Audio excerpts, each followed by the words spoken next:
The will to life. The will to power. That is basically the gist of the Gold Team's Guild game, called Eye of the Tiger 4. I'm not sure how long it took to make this game, but this is probably the worst piece of crap I've ever seen in my entire life. Other than being obviously a humorous game, the maps are hilariously done incorrectly, and there's errors everywhere. Dialogue is like just absolutely retarded. Even though there is some kind of story going on here with the character Tiger, and then he's randomly doing things for no apparent reason, or talking to his mom, and his mom disappears. And the game seems to center around the fact that Tiger is high half the time, and he doesn't know what's going on. Now, should you go and download this game? Yes, because you actually will have a laugh. You will laugh at this game. It is actually kind of funny. You will go and you'll go through this 5-minute cutscene where you're flying through air through this drugged up world, then end up fighting ladybugs, twigs, and fighting Tazon Day and Tony randomly. Fighting a tree that doesn't attack you, then fighting the evil tree. The game's ridiculous. If you want to laugh, the game only lasts about 15 minutes. I would go and I would pick the game up. Yeah. Chocolate rain.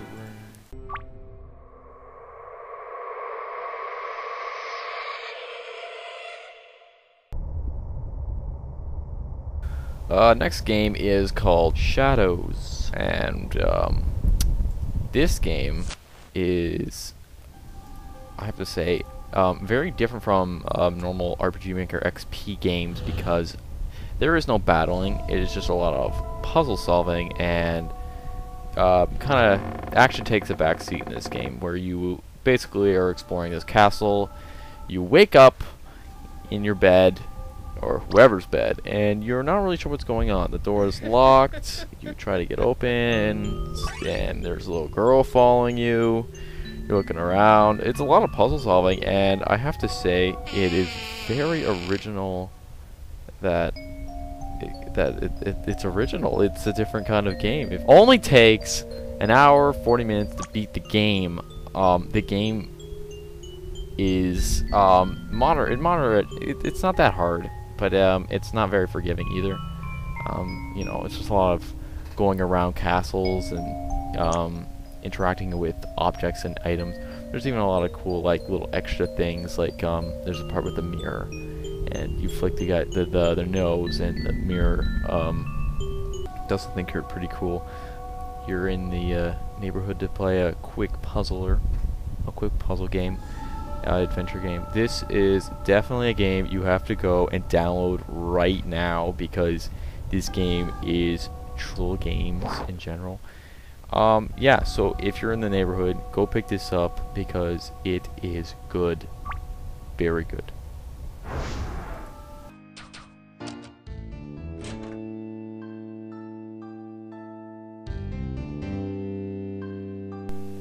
And last game we're going to be showing for today is called The Insanity, a Cold and Bitter Diagnosis, which won Project of the Month. This game was really striving to be epic. Did it reach the epicness that it was trying to strive? Well, we're about to see. The game is about Leon, and we don't really know about much Leon, but good thing that the game is all about this guy that doesn't seem to care about anyone else. He's at a psychiatrist's office and talking to, well, a psychiatrist named Dave, and he's basically spilling his beans to this guy.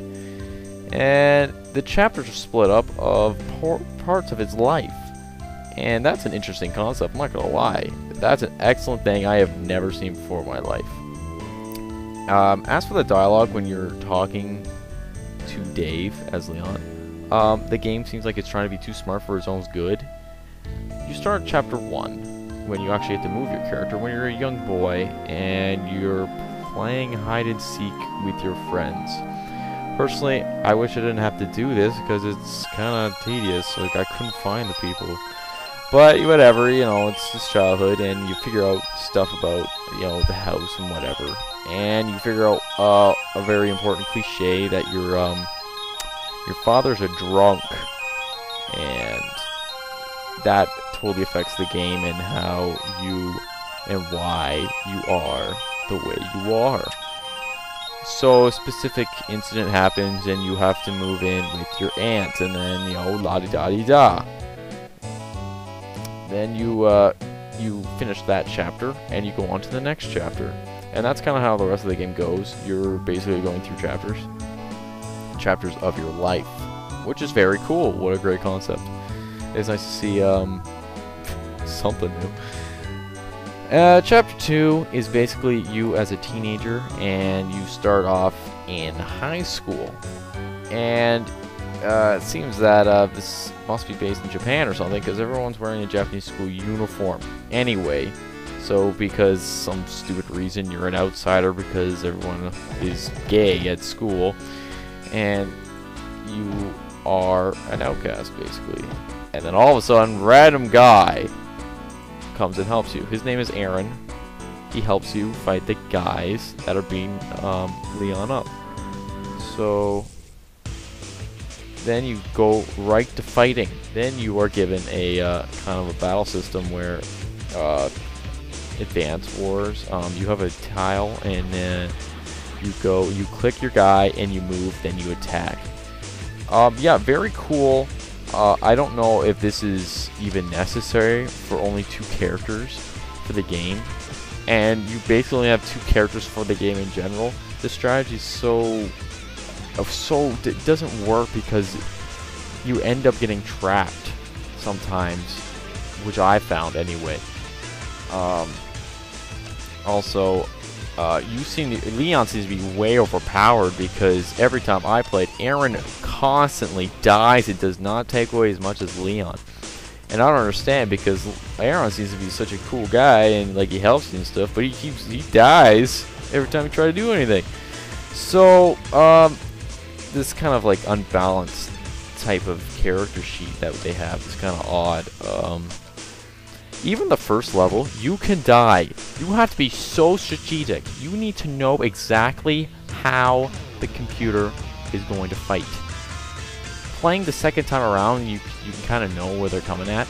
You have to kind of use running away and coming back and attacking and running away and using your stat abilities, which no one tells you how to use. You basically go in the game blind. You have no idea what you're doing.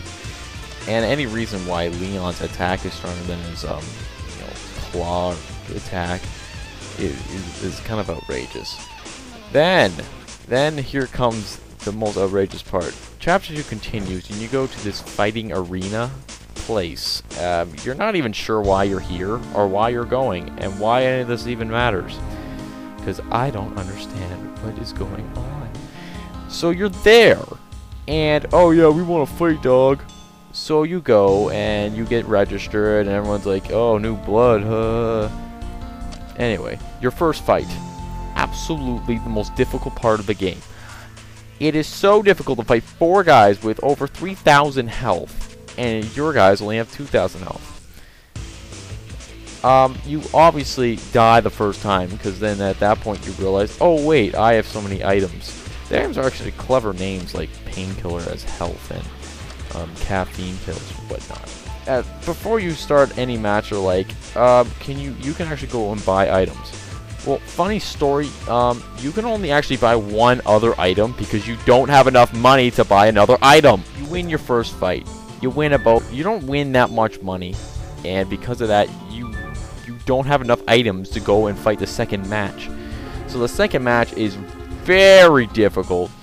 The strategy I've been using is you have to use Aaron as a healer by using the painkillers, and Leon just using the normal attack, because that is the only way you can win, because Leon takes away like 600 and the other guy only takes away about 300. And always gotta have that blink on so they miss. It's so much. You have to know so much about previously Like I wish they would give you some sort of tutorial, or they tell you, because in theory I did not know that I have all these items with me, or I have all these attacks. I don't know what Blink does. I assume it's something good. And the point is, the difficulty is racked up so high, and you're not told what to do, or why you're here, or why you're fighting, or how to fight. So people going in blind die blind. Is this a good game? Maybe if you like dying. Difficulty is definitely racked up. If you have the courage to keep going, I dare you to go ahead. Because I did, and it was very difficult, but is it rewarding? That's for up to you to decide. If you want to play this ridiculously hard game, please go do it now.